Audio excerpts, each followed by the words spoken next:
The alarm bells rang through the UES horizon like angry hornets. Captain Jake Morrison jumped up from his chair and ran to the main screen. Red lights flashed everywhere on the bridge. "What's going on?" Jake asked his crew. "We're getting a distress." "Signal, Captain," said Communications Officer Amy Stevens. She pressed buttons on her control panel fast. "It's coming from about 2 hours away. Signal is weak, but it's definitely a cry for help." Jake looked at the screen. Space looked empty and dark as always. But somewhere out there, someone needed help. That was enough for him. "Change course," he ordered. "Take us to that signal." The UES Horizon was not a big ship. It had only 30 crew members. They were explorers, not soldiers. Their job was to find new worlds and meet new people. Jake had been a captain for 5 years. He was good at his job because he cared about people. 2 hours later, they found the source of the signal. It was a small ship, badly damaged. Smoke came out of holes in its side. The ship looked like nothing Jake had ever seen before. It was sleek and curved, almost like a cat stretching in the sun. "Life signs?" Jake asked. "Once," said Dr. Lisa Parker from her medical station. "Very weak. Whatever is in there won't last much longer." Jake made his decision fast. "Bring that ship into our cargo bay, carefully." The rescue took 20 minutes. Jake and his team put on their spacesuits and went into the cargo bay. The alien ship was small inside, maybe big enough for 3 people. Everything was covered in a strange blue liquid that smelled like flowers. In the back of the ship, they found her. She was about the size of a human woman, but different. Her skin was covered in soft fur that changed color from gold to brown. She had large pointed ears on top of her head and a long tail that moved even though she seemed unconscious. Her face was almost human, but her eyes were bigger and shaped. Like a cat's. Her hands ended in sharp claws. "Careful," Dr. Parker warned. "We don't know if she's dangerous." Jake knelt down beside the alien woman. She was breathing, but it sounded painful. There was a cut on her arm that was bleeding blue blood. "We need to get her to the medical bay," he said quietly. The moment he spoke, her eyes snapped open. They were bright gold, like coins in sunlight. She looked at Jake, then at the other humans around her. Her ears flattened against her head. She moved faster than Jake thought possible. In 1 second, she was lying down. In the next, she was pressed against the wall, claws out, making a sound like an angry cat. "Stay back," she hissed in broken English. Her voice was strange, like she was speaking through water. "Stay back from me." Jake held up his hands to show he meant no harm. "We're here to help. Your ship sent out a distress signal." "Help?"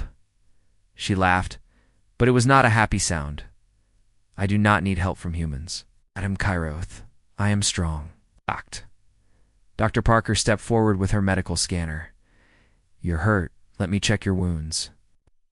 Alien woman's eyes went wide with fear and anger. She swiped at the scanner with her claws, breaking it in half. "I am not your pet." Jake felt sorry for her.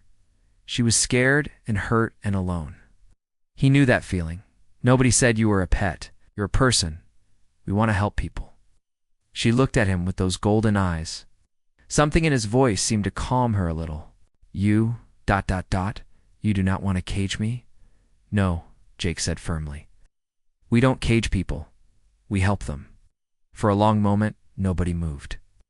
The alien woman watched Jake carefully, like she was trying to figure out if he was telling the truth. Finally, she spoke again. "My name is Zara. I am a scout of the Kairothi people. My ship was attacked by the hegemony." "The hegemony?" Jake had never heard that name before. Zara's tail twitched with anger. "Evil beings. They capture people from other worlds. They make them into pets for their masters. They think all other species are animals to be owned." Jake felt sick. "They tried to capture you. They damaged my ship. I escaped, but barely." Zara touched the cut on her arm. "Sent the distress signal because I had no choice. But I will not be your prisoner." "You're not our prisoner," Jake said. "You're our guest." Dr. Parker tried again. "Please, let me look at your wound. You're losing blood." Zara hissed again. "I do not need your help. I am not weak. Jake understood now. This wasn't about being afraid of doctors. This was about pride. Dr. Parker, step back, please. Not the doctor. Looked confused, but did as Jake asked. Jake stayed where he was, not moving closer to Zara. I can see you're strong, he said. Strong enough to fight off the hegemony and survive in space alone.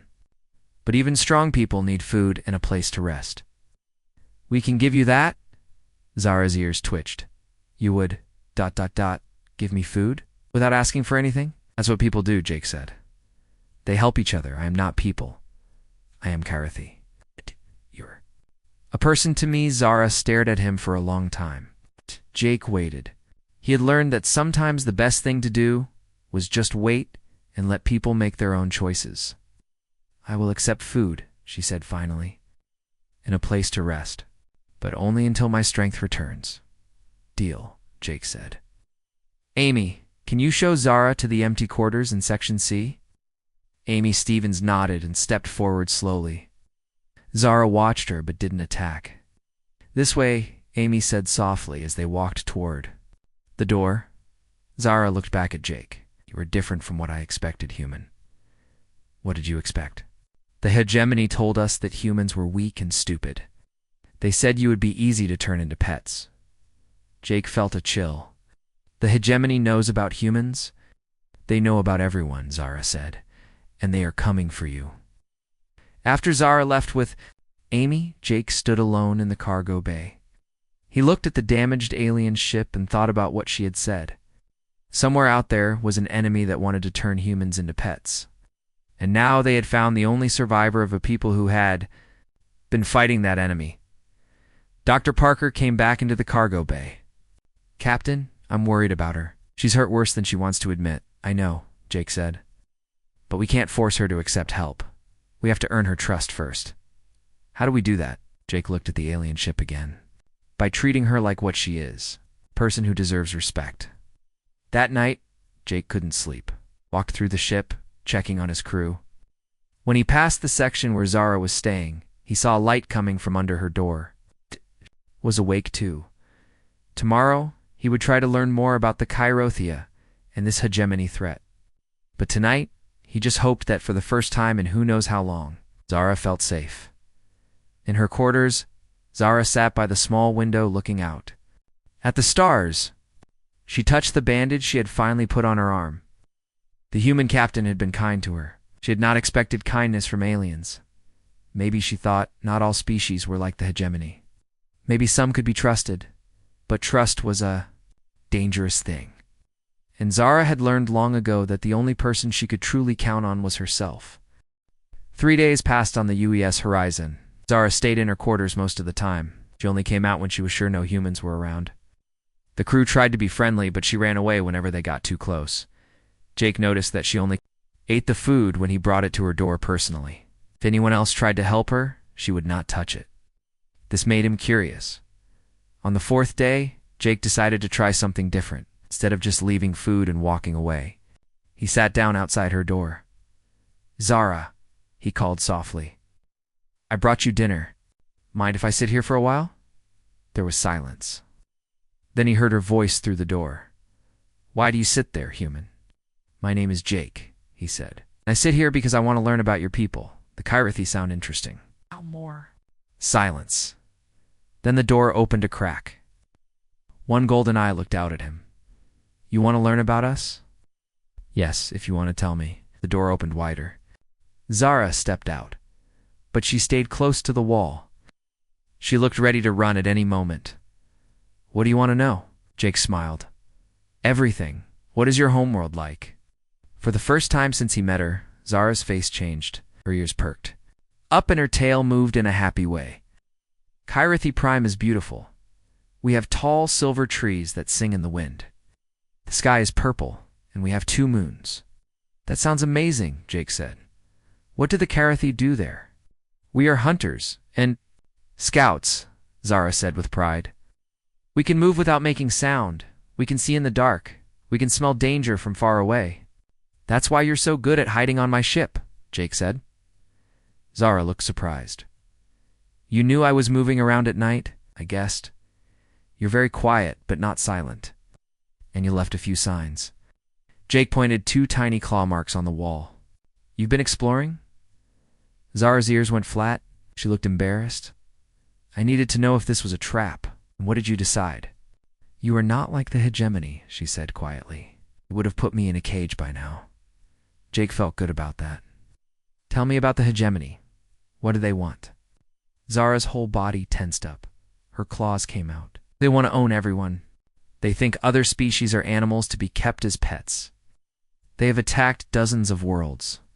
How long have your people been fighting them? 20 years, Zara said. My parents fought them. My sister fights them. I fight them.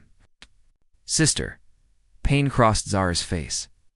Hadkira was captured 3 years ago. She is probably dead now. Jake felt sorry for her. I'm sorry about your sister. Do not pity me, Zara snapped. Pity makes you weak. The Karathi do not accept pity. It's not pity, Jake said. It's caring about someone who is hurting. Zara looked confused, caring, but I am not part of your pack. Karathi live in packs. We only care about pack members. Others are strangers or enemies. Jake thought about this. How? Humans are different.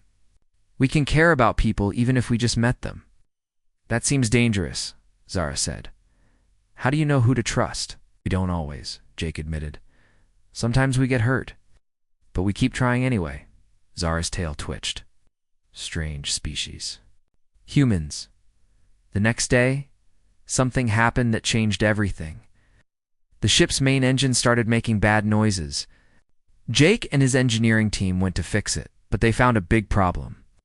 One of the power cores was broken, and it was in a space too small for humans to reach. We need to shut down the whole system, said Chief Engineer Danny Cooper.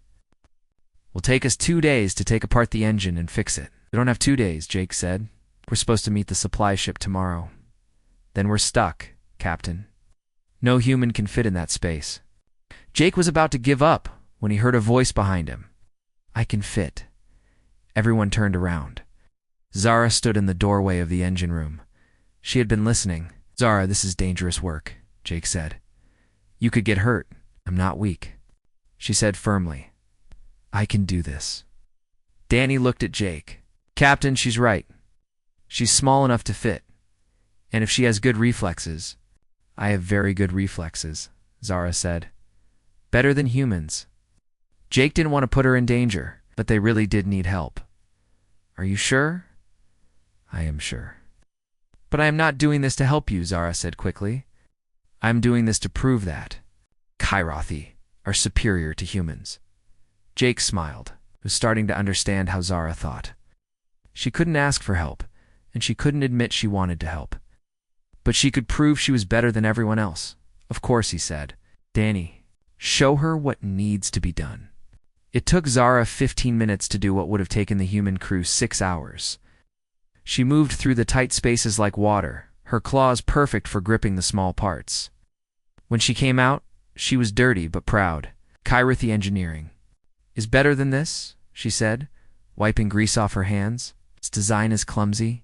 You did great, Jake said. Thank you. I did not do it for thanks, Zara said, but Jake noticed she looked pleased. That night, Jake was working late in his office when he heard soft footsteps in the hall. He looked up to see Zara standing in his doorway. Cannot sleep? He asked. Karathi do not need much sleep, she said. What are you doing? Reading reports. Boring stuff. Zara came closer. What kind of reports? Supply requests. Crew schedules. Messages from Earth Command. Earth Command. People who give us orders. They want us to explore new worlds and meet new species. Zara sat down in the chair across from his desk. They sent you to find people like me. People like you, yes. Not to capture them, to talk to them, to be friends. The hegemony says the same thing at first, Zara said carefully. They say they want to be friends. Then they put you in cages. Jake put down his tablet. Zara, I promise. We would never do that. Never. How can I believe you? Because you're sitting here talking to me instead of locked in a cell. Because you can leave any time you want. Because I'm asking you to trust me, not forcing you to obey me. Zara was quiet for a long time. She looked around his office, at the books and pictures and personal things. Your pack leaders let you keep personal items? Pack leaders? The ones who command you? Do they let you be yourself? Jake understood. Yes, Earth Command wants us to do our job, but they don't control how we live. The hegemony controls everything, Zara said. What you eat, what you wear, what you think, that's not freedom, Jake said. That's slavery. Yes, Zara said simply. That is what they want to do to your people too. Jake felt cold. What do you mean? They have been watching human broadcasts. For years, they think humans would make good pets because you are smart, but not as strong as some species. They plan to attack your world soon. How soon? I do not know, but soon. My mission was to scout human space and report back. I never got the chance. Jake stared at her. You were spying on us? Yes, Zara said. But now, I think maybe I was wrong about humans. Maybe you are not as weak as the hegemony believes. What changed your mind? You could have forced me to tell you this information. You could have locked me up until I talked. Instead, you gave me food and a safe place to sleep. You treated me like a person. Jake felt a warmth in his chest. You are a person, Zara. A good person. Zara's ears went pink. I am not good. I am a warrior. You can be both. They sat in comfortable silence for a while. Jake went back to his reports, and Zara watched him work. Without thinking about it, she curled up in the chair like a cat. Her breathing became slow and peaceful. When Jake looked up an hour later, she was asleep. He smiled and went back to work, being extra quiet so he wouldn't wake her. For the first time in years, Zara felt safe enough to sleep around another person. And for the first time, since meeting her, Jake felt like maybe they could be friends. Jake woke up to red lights flashing in his quarters. Emergency alarm was going off. He jumped out of bed and ran to the bridge, still wearing his sleeping clothes. What's happening? He asked. Amy Stevens looked up from her station. Her face was pale. Priority message from Earth Command, Captain. It's marked urgent. Jake sat down in his captain's chair. Put it on screen. Admiral Kate Ryan appeared on the main screen. She looked worried. Captain Morrison, we have a problem. Long-range sensors have detected a large fleet moving toward human space. Unknown configuration, but they're big, and there are a lot of them. Oh. Jake's stomach dropped. How long do we have? 2 weeks? Maybe 3? They're moving fast. We need you to return to Earth immediately. Understood, Admiral? We'll leave right away. More thing, Captain. Intelligence says these ships match energy signatures from attacks on other worlds. Worlds where the populations just vanished. No bodies, no destruction, just empty cities. The screen went black. Jake sat there for a moment, thinking about what Zara had told him. The hegemony was coming, just like she said they would. Amy, set course for Earth. Maximum speed. Jake was about to leave the bridge when he heard running footsteps. Zara burst through the door, her golden eyes wide with fear. The hegemony, she said breathlessly. They found you. You heard? I hear everything on this ship. My ears are better than yours. She pointed to her pointed ears. How long do we have? 2 or 3 weeks. Zara made a sound like a growl. Not enough time. They have hundreds of ships. Your people are not ready. Jake felt helpless. What can we do? I do not know, Zara said. The Kyrathi have been fighting them for 20 years and we are still losing. They're too strong. If be together we can be stronger, Jake said. Zara looked at him like he was crazy. Together? Humans and Kyrathi? That is impossible. Why? Because we do not work with other species. We fight alone. We die alone if we must. Jake stood up. That's not working very well, is it? Zara's ears went flat. What do you mean? You said you've been fighting for 20 years and still losing? Maybe it's time to try something different. Like what? Like working together? Kyrathi are fast and strong. Humans are good at building things and solving problems. Together we might have a chance. Zara paced back and forth like a caged animal. Even if I wanted to help, I am just one person. My people would never listen to me. They might if you brought proof that humans are worth working with. What kind of proof? Jake thought about it. Your sister? He said she was captured by the hegemony. What if we could rescue her? Zara stopped pacing. Rescue Kira? That is impossible. She is on Nexus Prime, the most protected world in hegemony space. Where is that? 3 days from here? But it is a trap. The hegemony uses captured aliens as bait to catch rescue ships. Then we'll have to be smarter than they expect. Zara stared at him. You would risk your ship and your crew to save one. Kyrathi? I would risk my ship and my crew to save anyone who needed help. That's what good people do. I told you I am not good people. I am Kyrathi. Jake smiled. Same thing. For the next hour, they planned. Zara told Jake everything she knew about Nexus Prime. It was a pleasure world where rich hegemony citizens came to relax. They kept captured aliens as entertainment and status symbols. The security is tight, Zara said, but it is designed to keep people from escaping, not to keep people from getting in. What about your sister? Will she be guarded? Crossed Zara's face. If she is still alive, she will be broken. The hegemony breaks the spirits of captured aliens. They make them forget who they used to be. We'll remind her, Jake said. You do not understand. They do not just lock you up. They change your mind. They make you want to please them. They make you forget your own people. Jake felt sick. That's horrible. That is what they want to do to humans too. Turn you into happy slaves who think being pets is good. The door to the bridge opened. Dr. Lisa Parker came in carrying a tablet. Captain, I finished analyzing the data from Zara's ship. You need to see this? She showed them the screen. Was covered in star charts and numbers. The hegemony has been planning this attack for years. They've been studying human military capabilities, our technology, even our psychology. What did they learn? Jake asked. That humans are highly adaptable and intelligent, but we fight each other too much to be united. They plan to attack Earth. First, then the colonies. They think if they capture our leaders, the rest of humanity will surrender. Zara's tail twitched angrily. They used the same plan on the Kyrathi. It almost worked. Almost. Jake asked. Some packs escaped to the outer worlds.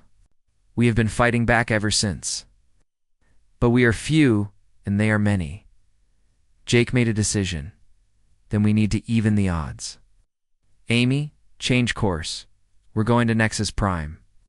Captain, that's going into enemy space, Amy said. It's suicide. Maybe. But if we can rescue Zara's sister and get intelligence on hegemony plans, it might save both our species. Zara looked at him with something like respect. You're either very brave or very stupid, Jake Morrison. Probably both. Dr. Parker shook her head. Captain, this is crazy. We're not soldiers. We're explorers. Today, we're whatever we need to be, Jake said. Danny, I need you to modify our ship. We need to look like a hegemony vessel. How do we do that? Zara's ship has hegemony weapon marks on it. Can study them and copy the technology signatures.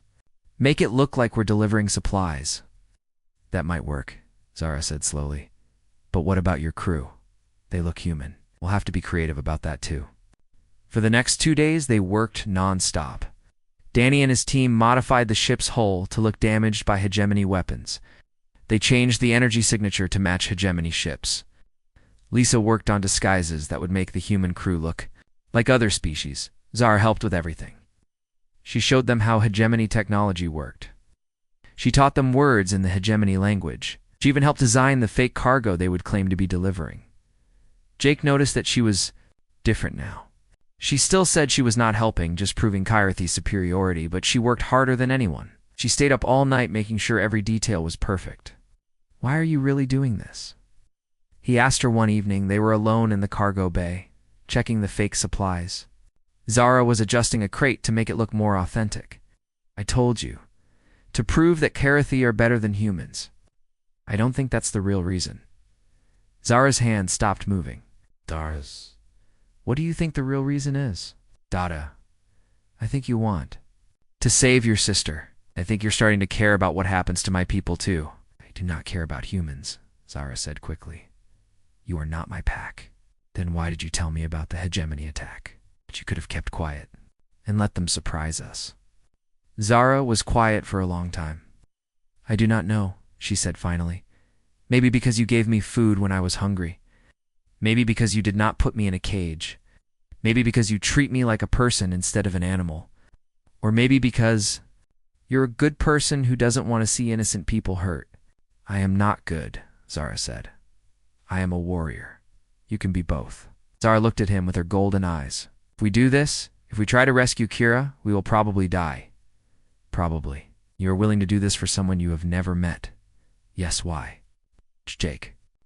Thought about it, because it's the right thing to do. Because your sister doesn't deserve to be a slave. Because if we can save her, maybe we can save a lot of other people too. Zara's ears twitched.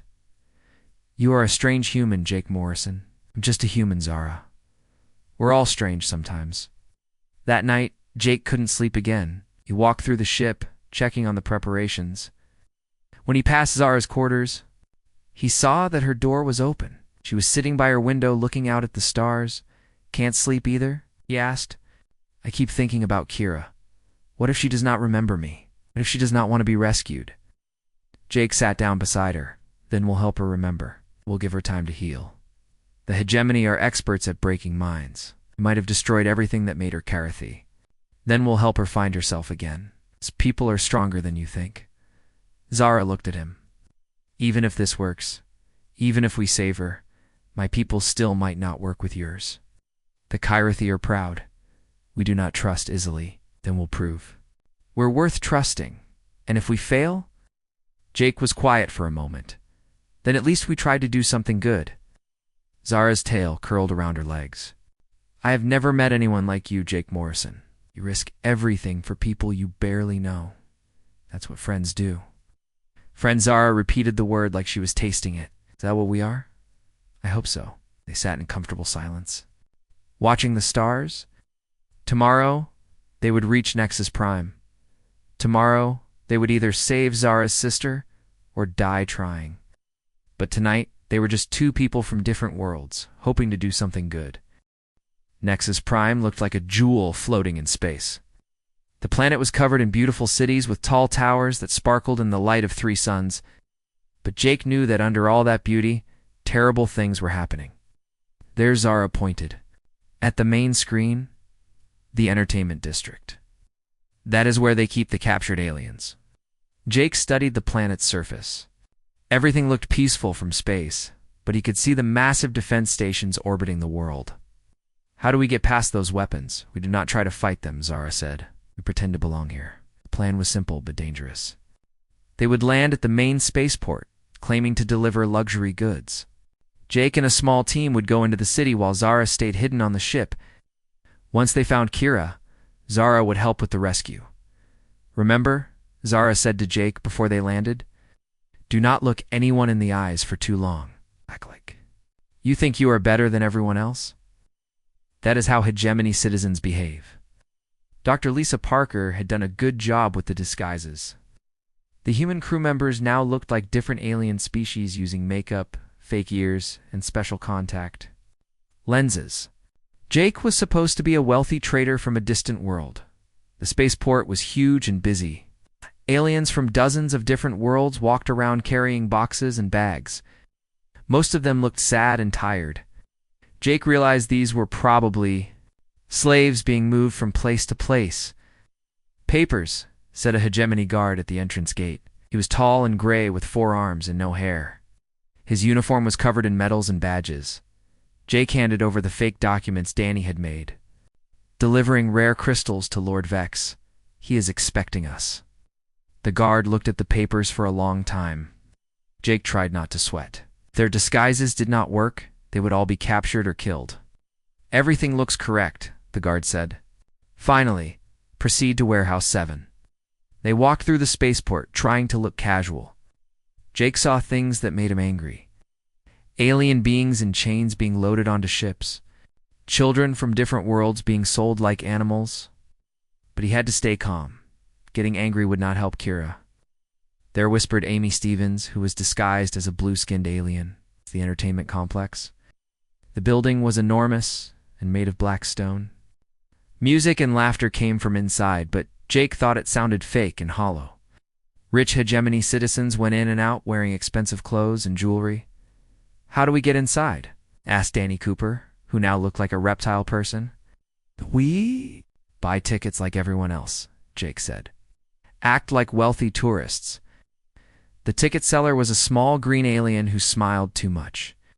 "Welcome to Paradise Gardens. Would you like the basic tour or the premium experience?" "Premium," Jake said, trying to sound bored and rich. "Money is no problem. Excellent. That includes access to all areas plus personal time with any of our exotic pets. They are very well trained and eager to please." Jake felt sick but kept his face calm. Perfect. Inside the building, Jake understood why it was called Paradise Gardens. The walls were covered in plants and flowers from 100 different worlds.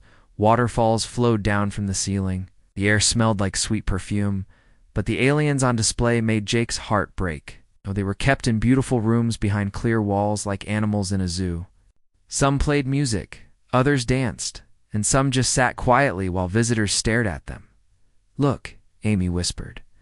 "Third floor, room 12. Jake looked up and saw her. Kira looked just like Zara, but smaller and thinner. Her golden fur had lost its shine.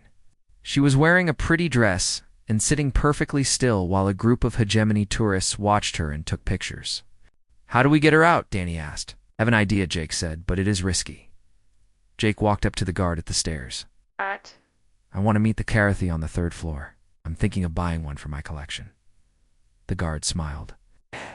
"You have good taste. Kira's one of our best. It's very obedient, very pretty. She will cost extra." "Money's no problem," Jake said again. They were taken to a small room behind Kira's display area. A few minutes later, the door opened, and Kira was brought in by 2 guards. Jake had to stop himself from showing shock. Kira's eyes were empty and dull. She moved like a robot, not like a living person. When she saw Jake and his team, she immediately got down on her knees. "How may this humble pet serve you, master?" she said in a flat voice. The guards left them alone. As soon as the door closed, Jake knelt down in front of Kira. Dude. "My name is Jake. I am a friend of your sister Zara. We are here to take you home." Kira looked confused. "This pet does not understand, master. This pet has no sister. This pet belongs to the hegemony." Jake's heart broke. They had completely destroyed her mind. "Kira, you are not a pet. You are a person. You are a Carathie." "No, master. This pet is whatever master wants this pet to be." Amy looked at Jake with worried eyes. "Captain, I do not think she remembers anything." Jake was about to give up when he remembered something Zara had told him. The Carathie had songs that mothers sang to their children, songs that went deep into their memories. He could not sing the songs because he did not know them. But maybe he could try something else. "Kira," he said softly, "do you remember the silver trees, the ones that sing in the purple sky?" For just a moment, something flickered in Kira's eyes. "Silver trees," she whispered. "Yes, under 2 moons. Where the wind carries the scent of home." Kira's hand started to shake. I remember trees. But that was just a dream, master. This pet sometimes has strange dreams." "It was not a dream," Jake said. "It was your home. Your sister Zara is waiting for you there." "Zara," Kira said the name like she was remembering something from long ago. There was someone, but she is gone. Everyone is gone." Suddenly, alarms started going off. Red lights flashed throughout the building. "Security breach in Sector 7, said a voice over the speakers. "All guests, please, remain calm." Jake knew they were in trouble. Someone had discovered their ship or figured out who they really were. They had to move fast. "Danny, Amy, get us a way out of here," he ordered. "I am not leaving without her." But Kira was backing away from them. "No, this pet cannot leave. Master? We'll be angry. This pet will be punished." "Kira, listen to me," Jake said urgently. "Your sister Zara sent me to find you. She never gave up hope. She has been fighting to save you for 3 years, sister." Kira's voice was small and broken. "I had a sister. You have a sister. She's waiting for you right now." The door burst open. Hegemony guards rushed in with weapons ready. "Step away from the pet," one of them shouted. Jake stood in front of Kira. "She's not a pet, she's a person." "All aliens are pets here," the guard said, "and you are under arrest for attempted theft." Guard raised his weapon to shoot Jake, but before he could fire, something fast and golden flew through the air. Zara landed between Jake and the guard, her claws out and her teeth showing. "Get away from my friends," she snarled. The guard was so surprised he dropped his weapon. Zara had appeared from nowhere like a ghost. "Zara," Kira whispered from behind Jake. "Is it really you?" When she saw her sister, tears filled her golden eyes. "Kira, my little sister, I found you." But Kira was confused and scared. "You are not real. This pet is dreaming again." "You are not a pet," Zara said fiercely. "You are Kira of the Wind Pack. You are my sister. You are Kairothi." More guards were coming. Jake could hear their footsteps in the hallway. "We have to go now," he said. Zara looked at her sister. Kira was shaking and crying, not understanding what was happening. "I cannot carry her and fight," Zara said. "She will not come willingly." Jake made his choice. He picked up Kira even though she struggled against him. "Then I will carry her. Now you clear the way." "Jake, you'll be hurt," Zara said with worry. In her voice, maybe, but I am not leaving anyone behind. They fought their way through the building. Zara moved like lightning, taking down guards before they could shoot. Danny and Amy helped by creating distractions and blocking doors, but as they reached the exit, a guard's weapon fired. The energy blast hit Jake in the shoulder, spinning him around. He fell to the ground but kept his arms around Kira. "Jake," Zara screamed. She saw blood on his shirt, and her eyes went wide with fear and anger. "I am okay," Jake said, getting back up. "Just keep moving." But he was not okay. The wound was bad, and he was losing blood. Zara could smell it, and it made her panic in it, ways she had never felt before. They made it to the ship just as more hegemony forces arrived. As soon as they were aboard, Amy fired up the engines, and they flew away as fast as possible in the medical bay. Dr. Parker worked on Jake's wound while Zara held Kira, who was still confused and scared. "Why did you do that?" Zara asked Jake. As Lisa cleaned his injury, "You could have died." Jake looked at her through tired eyes. "Because she is your sister, and you are my friend." Zara felt something break open inside her chest. This human had risked his life for someone he did not even know, just because it mattered to her. "I do not understand you," she said, "but her." The voice was soft. "No one has ever done something like that for me before." "Then you have been around the wrong people," Jake said with a weak smile. Kira looked up at Zara with frightened eyes. "Are you really my sister? Or is this another trick?" "I am real," Zara said gently, "and you are safe now. No one will ever hurt you again." For the first time in 3 years, Kira began to remember who she used to be. Jake's shoulder hurt for 3 days, but Dr. Parker said he would be fine. The important thing was that they had escaped with Kira. Now they were flying back toward human space as fast as the ship could go. Kira was getting better slowly at first. She would only talk to Zara, and even then she was scared and confused. She kept asking if she was in trouble for leaving her masters. It broke Zara's heart to see her sister like this. "It will take time," Dr. Parker told Zara. "The mind can heal, but it needs patience." Zara spent every moment with her sister. She told Kira stories about their homeworld and their parents. She sang the old songs their mother used to sing, slowly, piece by piece. Kira began to remember who she used to be. Jake watched from a distance, not wanting to crowd them. His arm was in a sling, but he felt happy seeing the two sisters together. Even when Kira was confused, she seemed calmer when Zara was near. On the 4th day, something important happened. Jake was in his office working when he heard a soft knock on his door. "Come in," he said. Kira stood in the doorway, looking nervous. This was the first time she had left her quarters without Zara. "Hello, Kira," Jake said gently. "How are you feeling?" "Better," she said in a small voice. "Zara told me what you did. You saved me. We all saved you. It was a team effort." Kira came closer to his desk. "Zara says you got hurt because of me. She says you bled protecting me." I got hurt because I chose to help. That was my decision. But why? Kira asked. I am not your family. I am not even your species. Jake put down his tablet and looked at her. Do you know what I think makes someone family? Kira shook her head. Choice, Jake said. Not blood or species or where you come from. Choice. When you choose to care about someone, you choose to protect them, when you choose to be there when they need you, that makes them family. And you chose me. I chose to help someone. Who needed help? Someone who mattered to a person I care about. Kira was quiet for a moment. Zara cares about you too. She was very scared when you got hurt. I've never seen her scared before. Jake smiled. Your sister is very brave. Talks about you all the time. She says humans are different from what she expected. Different how? She says you are kind even when it is dangerous to be kind. She says you help people even when you do not have to. That evening, Jake got a message from Earth Command. The hegemony fleet was getting closer. All human ships were being called, back to defend Earth and the colonies. But the message also had good news. The information they had gotten from Nexus Prime was very valuable. Earth Command now knew how the hegemony fought and what their weaknesses were. Jake called a meeting.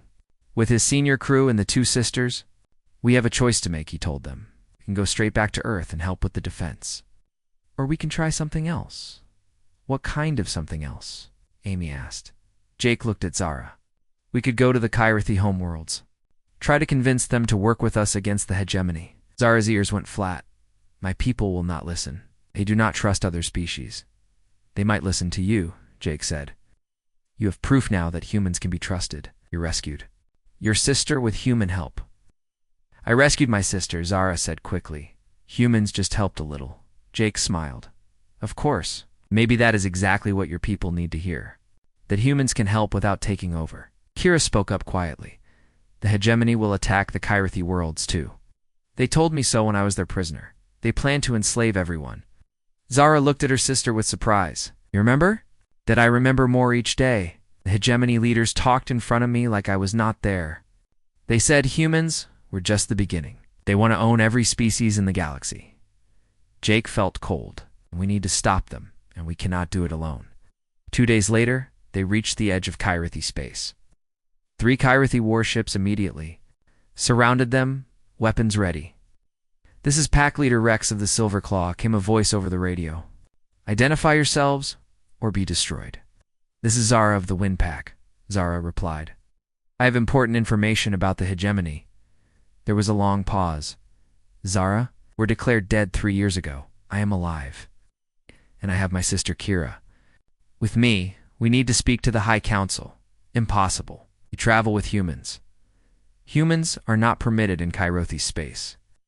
Jake looked at Zara. She seemed upset and angry. These humans helped me rescue Kira from the hegemony, Zara said. They risked their lives for us. Humans help no one but themselves. This is known. Kira suddenly grabbed the radio from her sister. Rex, this is Kira of the Wind Pack. I was a prisoner of the hegemony for 3 years. These humans freed me when no Kyrathi could. If you do not listen to them, we will all be slaves. Another long pause, Kira, little Kira. But you are dead. I am alive because humans chose to save me. Now listen to what they have to say before. It is too late. Kyrathi ships escorted them to Kyrathi Prime. Jake looked down at the planet in wonder. It was just like Zara had described. Silver trees covered the purple landscape under 2 bright moons. The High Council meeting was tense.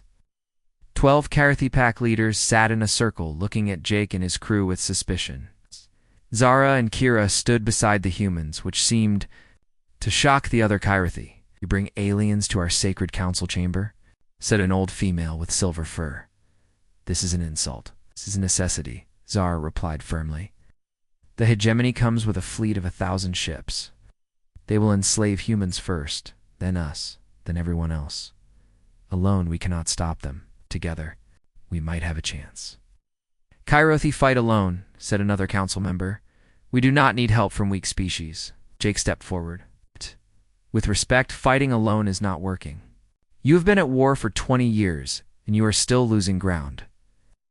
The council members hissed at him for speaking without permission, but Jake continued. "I do not ask you to trust us because we are strong. I ask you to trust us because we proved ourselves. We went into hegemony space to save one Kyrathi who was not even our own people. We did it because it was right." "And what do you want in return?" asked the silver-furred leader. "To work together. Kyrathi's ships are fast and hard to detect. Human ships have heavy weapons and strong shields. Kyrathi warriors are skilled in stealth. Human engineers are good at solving problems. Together, we can do things neither of us can do alone." Ow. The council argued for hours. Some wanted to hear more about the human alliance. Others wanted to throw Jake and his crew off the planet. Finally, Zara stood up. "I have something to say." Council chamber got quiet. 3 months ago, I thought humans were weak and worthless. I was wrong. I have lived with them. I fought beside them. I've seen them risk everything to save people they barely know. She looked at Jake.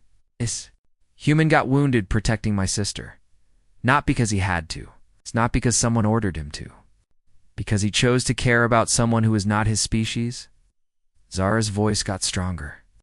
"The hegemony thinks love is weakness. They think caring about others makes you soft. But I have learned that love makes you strong. It makes you fight. Harder, it makes you willing to sacrifice for something bigger than yourself." She turned back to the council. "Jake Morrison and his crew are not just allies. They are pack. They are family. Family stands together against enemies." The old council leader looked at Zara for a long time. "You would trust your life to these humans?" "I already have. Many times. And they have trusted theirs to you." "Yes." The council voted. It was close, but the alliance passed. That night, Jake sat in the observation deck of his ship, looking down. At Kyrathi Prime, tomorrow, they would start planning the defense against the hegemony. It would be dangerous and difficult. He heard soft footsteps behind him.